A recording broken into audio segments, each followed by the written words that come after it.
Hi friends, welcome to my channel. ఈరోజు నేను cauliflower curry చేస్తున్నాను. దానికి కావాల్సింది కాలీఫ్లవర్ తీసుకుని నేను ఇలా కట్ చేసుకున్నాను. స్టవ్ పై వేడి నీళ్ళు పెట్టుకుని ఒక టీ స్పూన్ పసుపు వేసుకుని ఒక స్పూన్ సాల్ట్ వేసుకున్నాం.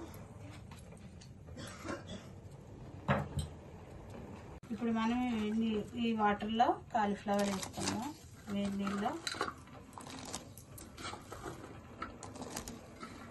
అలా 2 నిమిషాలు ఉడికించుకుందాము. ఇందులో చిన్న చిన్న పురుగులు డస్ట్ ఉంటే బయటకు వచ్చేస్తాయి.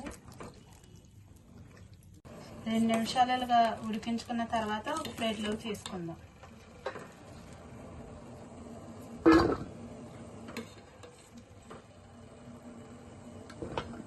స్టవ్ వెలిగించుకొని కడాయి పెట్టుకొని ఒక స్పూను శనగపిండి వేసి వేపుకుందాం.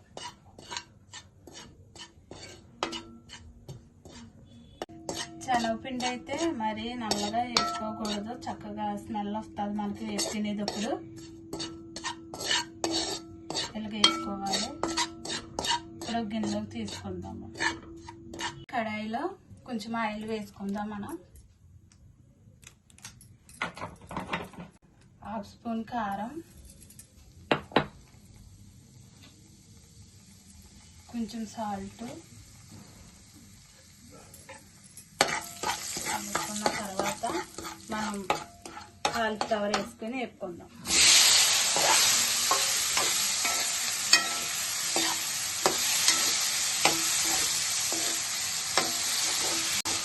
కాలీఫ్లవర్ నేను నూనెలో వేసుకున్న తర్వాత ఒక ప్లేట్లో తీసుకుందాము.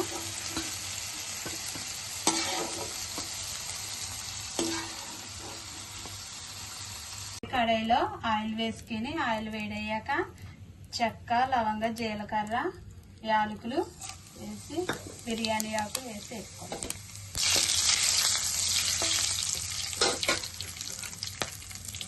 కట్ చేసి పెట్టుకుని పచ్చిమిర్చి, 2 ఉల్లిపాయలు, నేను 2 ఉల్లిపాయలు వేసుకున్నాను.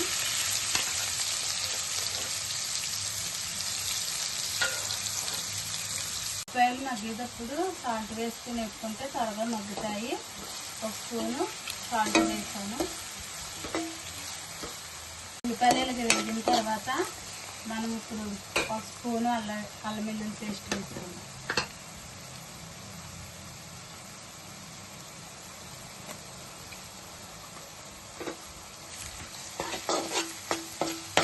ఇలా కలుపుకుందాం. ఇది వేగే వరకు. అల్లం వెల్లుల్లి పేస్ట్ వేగాక మనం 2 మీడియం సైజు టమాటాలు తీసుకెళ్ళి మిక్సీ పట్టుకుందాం. మిక్సీ పట్టుకుని వేసుకుందాము. వేసుకుని కలుపుకుందాం.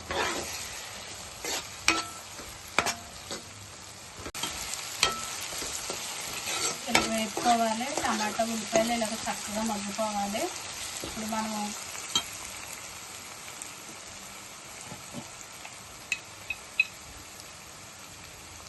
ఒక టీ స్పూన్ పసుపు,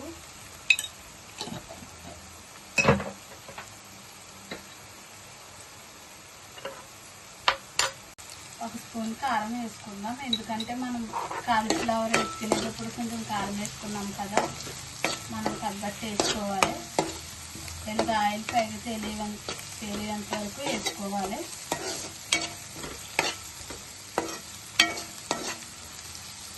ఇప్పుడు మనం 2 స్పూన్లు పెరుగు వేసుకుందాం. స్టవ్ లో ఫ్లేమ్లో పెట్టుకొని వేపుకోవాలి.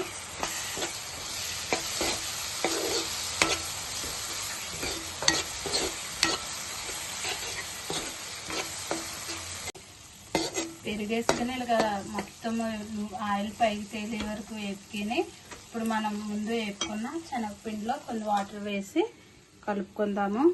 డైరెక్ట్గా శనగపిండి వేస్తే ఉండలు కడుతుంది. కొన్ని వాటర్ వేసి కలుపుకుందాం.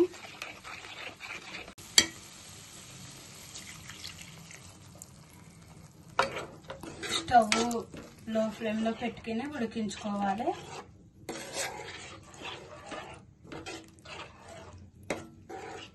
ఇలా దగ్గరగా ఉడికించుకున్న తర్వాత మనం ఇప్పుడు వేపుకొని పక్కన పెట్టుకున్న కాలీఫ్లవర్ వేసుకుందాం. వేసుకొని కలుపుకుందాం.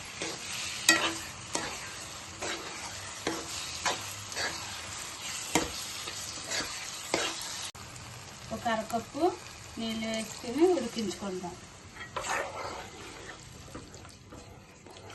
కూర దగ్గరగా అయ్యేంత వరకు ఉడికించుకోండి. కూర అయితే ఇలా దగ్గరగా ఉడికిన తర్వాత మనం ఇప్పుడు కస్తూరి మేతి ప్యానంపై వేయించుకొని వేసుకుందాం. కొద్దిగా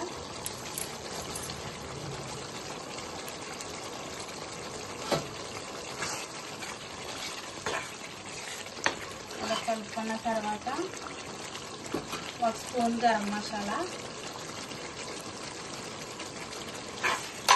స్టవ్ లో ఫ్లేమ్లో పెట్టుకుని ఇలా ఉడికించుకోవాలి.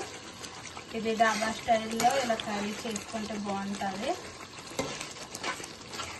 చాలామంది కాలీఫ్లవర్ కర్రీ కూర అవ్వదనుకుంటారు. ఇలా వండుకుంటే శనగపిండి వేసుకుని చాలా బాగుంటుంది. కొంచెం కొత్తిమీర కూడా వేసుకుందాం.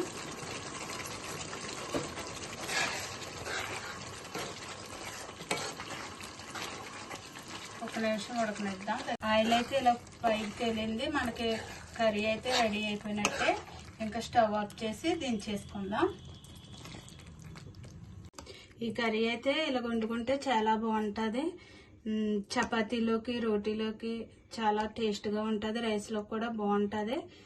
మీరు కూడా ట్రై చేయండి. నచ్చితే లైక్ చేయండి, షేర్ చేయండి, సబ్స్క్రైబ్ చేయండి. Bye friends.